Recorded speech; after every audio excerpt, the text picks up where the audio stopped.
Pero ang pag-uusapan natin ngayon ay hindi po to biro-biro lang ha. Baka kala nyo trip-trip ko lang tong topic na to.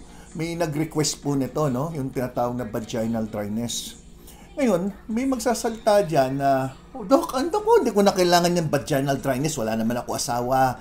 Byuda na ako. Ay, hindi po. Ang pag-uusapan natin vaginal dryness, walang kinalaman po sa may asawa o wala. Kasi po, yung pagkakaroon lang ng vaginal dryness ay maaaring magdulot po yan ng mga irritation o kaya itchiness, burning sensation. Di napaka-discomfort sa isang babae po yun, di ba? So, unang-una, lahat po ng babae ay nagpo-produce po kayo ng parang natural lubricant.